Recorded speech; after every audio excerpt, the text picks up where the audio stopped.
नमस्कार मित्रांनो, एका शाळेतील शिक्षकाने त्याच्या लग्नासाठी बँकेकडून कर्ज घेतले, पण 3 वर्षे ते कर्ज फेडण्यास तो सक्षम नव्हता. नंतर बँकेतून एक नोटीस त्याच्या घरी येते. आता नोटीस मिळाल्यानंतर तो बँक मॅनेजरला भेटायला जातो, पण मॅनेजरच्या कॅबिनमध्ये जाताच तो महिला बँक मॅनेजरला पाहून स्तब्ध होतो. मित्रांनो, ती महिला बँक मॅनेजर कोण होती आणि तिचा त्याच्याशी काय संबंध होता? संपूर्ण कथा जाणून घेण्यासाठी व्हिडिओ शेवटपर्यंत नक्की पहा. ही कथा चंद्रपूरची आहे. चंद्रपूरमध्ये अविनाश नावाचा एक मुलगा होता. त्याचे लग्नाचे वय झाले होते. तो एका शाळेत प्राथमिक शिक्षक होता. त्याचे पालक त्याच्या लग्नाची काळजी करतात, मुलगी शोधतात. त्यांना मुलगी देखील मिळते. मुलीचे नाव आरती होते आणि आरती उच्च शिक्षित होती. ती सरकारी नोकरीची तयारी करत होती. तिने अनेक परीक्षा दिल्या होत्या, ज्याचा निकाल अजून यायचा होता. लग्न ठरताच अविनाशने आई वडिलांना हुंडा मागण्यास स्पष्ट नकार दिला, कारण अविनाशला त्याच्या लग्नात कोणत्याही प्रकारचा हुंड्याचा व्यवहार नको होता. त्यामुळेच तो त्याच्या घरच्यांना स्पष्टपणे नकार देतो. यानंतर अविनाश त्याच्या लग्नाची तयारी करू लागतो. त्याच वेळी आरतीचा नंबरही त्याच्याकडे येतो. दोघेही फोनवर एकमेकांशी बोलतात आणि बोलता बोलता दोघेही एकमेकांच्या प्रेमात पडतात. आता अविनाश बँकेतून कर्ज घेतो. घरात सोयीप्रमाणे वस्तू आणतो, कारण त्याला त्याची बायको आल्यावर घरात कोणतीही कमी नको होती. म्हणूनच त्याने गाडीही घेतली होती. तो कर्ज घेऊन त्याच्या लग्नाची तयारी करू लागतो. आता लग्नाला फक्त 4च दिवस बाकी होते. त्या दरम्यान आरतीचा निकाल आला. त्या निकालात आरती पास झाली. आता आरती मॅनेजर झाल्यामुळे तिच्या घरच्यांना खूप आनंद झाला. तिच्या लग्नाला 4 दिवस बाकी होते, पण नंतर नातेवाईक एकत्र आले. ते आरतीच्या वडिलांना सांगतात की आता तुमची मुलगी मॅनेजर झाली आहे, तरीही तुम्ही तुमच्या मुलीचे लग्न शाळेतील शिक्षकाशी करत आहात. हे ऐकून आरतीच्या वडिलांनी ठरवले की ते हे लग्न होऊ देणार नाहीत. ते आरतीला सांगतात की आता तू अविनाश सोबत लग्न करणार नाही. तू सरकारी नोकर आहेस, बँक मॅनेजर झाली आहेस. आता तुला सरकारी नोकरी असलेल्या मुलाशी लग्न करावे लागेल, म्हणजे तुझं आयुष्य सुखी होईल. अविनाशवर प्रेम करणाऱ्या आरतीला हे लग्न व्हावं अशी खूप इच्छा होती. तिला लग्न करायचं होतं, पण तिचे कुटुंबीय तिच्यावर खूप दबाव आणतात आणि लग्नाला उपस्थित असलेले सर्व नातेवाईक तिला सल्ला देतात की तू आता बँक मॅनेजर झालेली आहेस. तू एखादे चांगले स्थळ बघ, जेणेकरून तुमच्या दोघांचा संसार चांगल्या रीतीने पार पडेल. आरती खूप चिंतेत होते. अविनाशला तिच्या निकालाबाबत बातमी कळते. अविनाशला खूप आनंद होतो. अविनाश लगेच तिला अभिनंदन करण्यासाठी कॉल करतो, पण कॉल करूनही आरती त्याच्या कॉलला उत्तर देत नाही, कारण तिच्यावर तिच्या घरच्यांचा दबाव होता. तिचे कुटुंबीय तिच्या भोवती बसले होते. मग त्याला वाटले की कदाचित तिचे नातेवाईक तिचे अभिनंदन करत असतील. काही वेळाने तो पुन्हा प्रयत्न करतो. यावेळी आरती त्याचा फोन उचलते. आरतीने फोन उचलताच ती लगेच फोन तिच्या वडिलांना देते आणि म्हणते, अविनाश, हे घे, माझ्या वडिलांशी बोल. त्यानंतर आरतीचे वडील फोन घेतात आणि म्हणतात की बेटा, आरती आता बँक मॅनेजर झाली आहे. हे ऐकून अविनाशला खूप आनंद झाला. मग तो उत्साहाने म्हणाला की हो पप्पा, आरती आता बँक मॅनेजर झाली. त्यानंतर तिचे वडील म्हणतात, बघ बेटा, आता तुमचे लग्न होऊ शकत नाही. हे ऐकून अविनाशच्या पायाखालची जमीनच सरकली, कारण त्याच्या लग्नाला 4 दिवस उरले होते. त्याने लग्नाचा हॉल बुक केला होता. त्याच्या घरी नातेवाईक सुद्धा आले होते. तो आरतीच्या वडिलांना म्हणतो, पप्पा, काय झाले? तुम्ही असे का बोलत आहात? ते म्हणतात, बेटा बघ, आता ती यानंतर ट्रेनिंगला जॉईन होईल आणि या सगळ्या गोष्टींना 2 वर्षे लागतील. आम्ही विचार करत आहोत की आमच्या मुलीचे लग्न 2 वर्षानंतरच करू.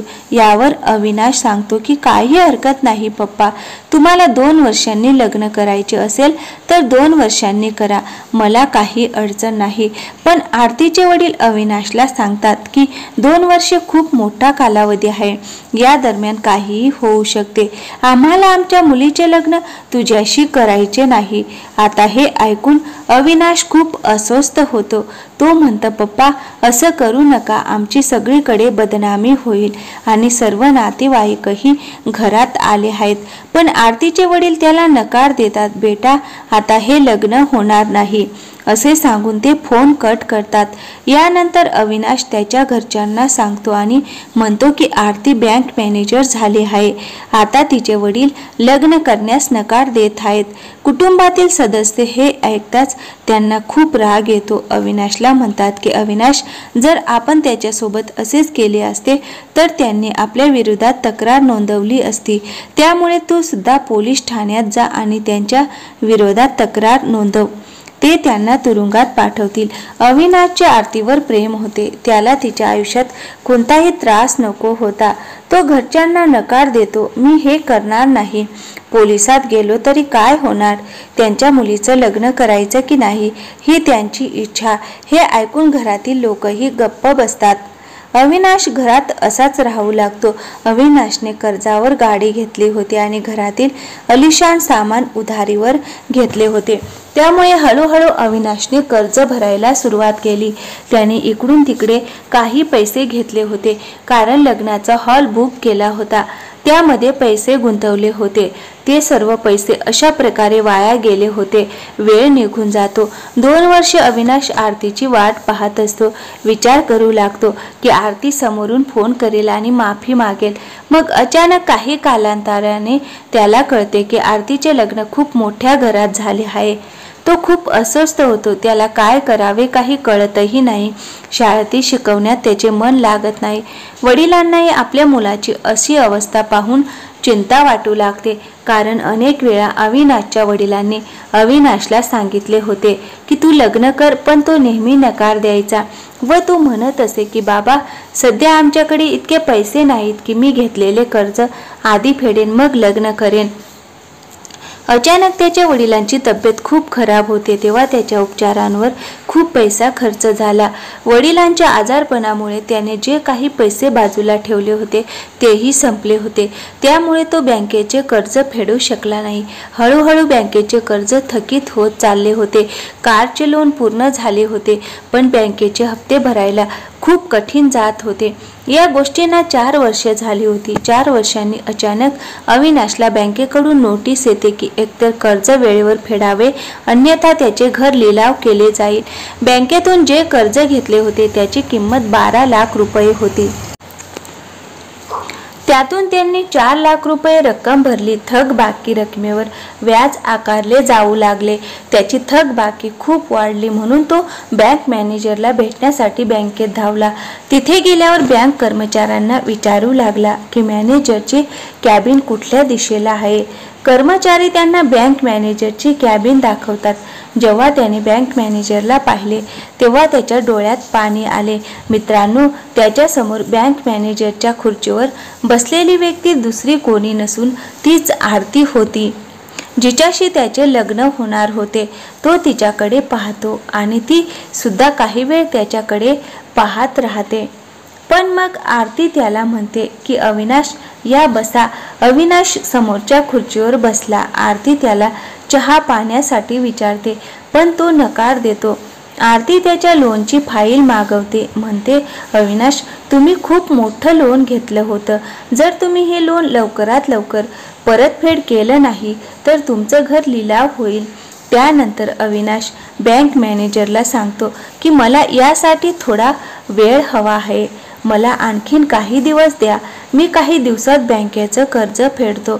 आता तिथे असलेली आरती सांगू लागली, तुम्ही इतका मोठा खर्च का केलास? अविनाश सांगतो की 4 वर्षांपूर्वी मी कोणाशी तरी लग्न करणार होतो. त्यामुळे त्या लग्नात पैसे खर्च करण्यासाठी आणि माझ्या घरासाठी काही वस्तू खरेदी करण्यासाठी मी हे कर्ज घेतले होते. पण मध्येच माझ्या वडिलांची तब्येत बिघडली. त्या कारणास्तव मी हे कर्ज फेडू शकलो नाही. कृपया मला काही दिवसांचा अवधी द्या. हे सगळं ऐकून अविनाशच्या चेहऱ्यावरची निराशा पाहून आरतीला स्वतःवरचे नियंत्रण सुटले. ती अविनाशला म्हणते की तू मला ओळखतोस हो, मी तुला चांगलेच ओळखतो. तू तीच मुलगी आहेस जिच्यामुळे मी हे कर्ज घेतले होते. त्यानंतर आरती अविनाशला सांगते की हवे असते तर तू माझ्या वडिलांकडे हुंडा मागू शकला असतात, पण तू एवढे मोठे कर्ज का घेतलेस? नंतर अविनाश म्हणतो की मला हुंडा घेणे आवडत नाही, कारण माझ्या भावी पत्नीला कोणती अडचण येऊ नये असे मला वाटत होते. म्हणूनच मी बँकेतून कर्ज घेतले होते. घरातील सर्व सुख सुविधा पूर्ण केल्या. यानंतर आरती म्हणते, तू दुसरं लग्न केलंस की नाही ते सांग. अविनाश म्हणतो की नाही, माझ्या वडिलांची तब्येत बिघडायला लागली. त्यांच्या आजारपणात खूप पैसे लागले व मी लोकांकडून पैसे घेतले. ते अजून दिले नाही आणि बँकेचे हप्तेही थकीत झाले. वडिलांनी मला अनेक वेळा सांगितले होते की तू लग्न कर, पण मी त्यांना नकार दिला. मी तुझ्यावर खरे प्रेम करत होतो. मी पुन्हा पुन्हा तुझ्याबद्दल विचार करायचो, म्हणूनच मी कोणाशीही लग्न करू शकत नाही. आता हे ऐकून आरतीला तिचे अश्रू आवरले नाहीत. ती रडायला लागते. अविनाश आश्चर्यचकित होऊन तिच्याकडे बघतो आणि म्हणतो, आरती, मी ऐकले होते की तुझे लग्न चांगल्या घरात झाले आहे. आरती म्हणू लागते की लग्न झालं, पण ते लग्न जास्त दिवस टिकलं नाही. अविनाश विचारतो का?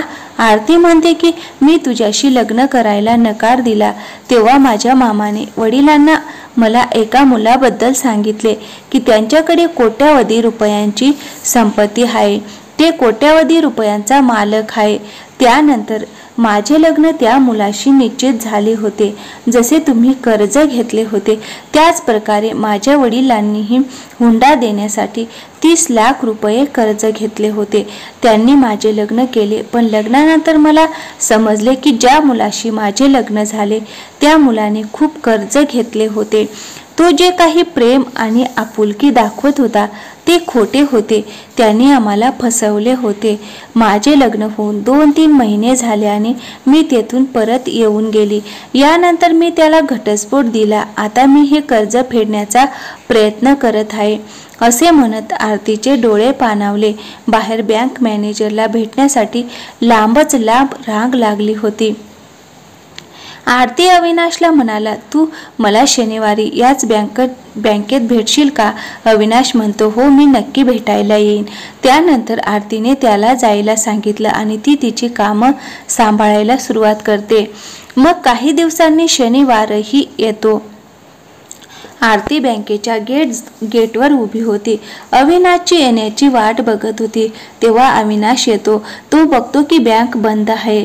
आरती समोर उभी असते. मग तो आरतीकडे येतो आणि म्हणतो की ही बँक बंद आहे आणि तू मला आज भेटायला का बोलावले आहेस? आरती म्हणाली की मला तुमच्याशी बोलायचे आहे, म्हणूनच मी तुम्हाला इथे बोलावले आहे. आरती आणि अविनाश बँकेच्या शेजारी एका पार्कमध्ये जाऊन बसतात. दोघेही पुन्हा एकमेकांशी बोलू लागतात. पूर्वीच्या गोष्टी आठवतात. कधी ते हसायला लागतात तर कधी कधी थोडी निराशा होते. थोडा वेळ बोलून आरती अविनाशला म्हणते की तू त्या दिवसानंतर मला फोन का केला नाहीस? तर अविनाश म्हणतो की मी तुझ्यामुळे फोन केला नाही. मी विचार करत होतो की तू फोन करशील. फोन केल्यानंतर तुझे प्रेम व्यक्त करशील. यानंतर आरती म्हणते की आपण लग्न करू शकत नाही का? हे ऐकून अविनाशला खूप आनंद झाला. जणू काही तो ह्याच गोष्टीची वाट बघत होता. तो अचानक म्हणतो की हो, तुझी इच्छा असेल तर हे नक्कीच होऊ शकते. हे ऐकून आरती अविनाशला मिठी मारते आणि अविनाशला म्हणते, माझ्या कुटुंबाने जे केले त्याबद्दल मला माफ कर. जे काही झालं त्यात माझा काही दोष नाही. अविनाशनेही हे समजून घेतलं आणि त्या दोघांनी लग्न केलं. लग्न करून तो आपला संसार थाटतो. ती म्हणते की जोपर्यंत मी या बँकेत मॅनेजर आहे तोपर्यंत तुम्ही तुमचे कर्ज सहज फेडू शकता. मी तुम्हाला कुठल्याही प्रकारची नोटीस पाठवणार नाही. आता दोघे एकमेकांसोबत खूप आनंदी आहेत आणि त्यांचे आयुष्य आनंदाने जगत आहेत. तर मित्रांनो, ही गोष्ट होती आरतीची आणि अविनाश यांची, ज्यांनी 4 वर्षापूर्वी लग्नाला नकार दिला होता, पण 4 वर्षानंतर दोघांनी पुन्हा लग्न केलं. तर मित्रांनो, आजची कथा तुम्हाला कशी वाटली हे नक्की कळवा. व्हिडिओला एक लाईक करा आणि हो चॅनलला सबस्क्राईब करायला विसरू नका. थँक्यू. धन्यवाद.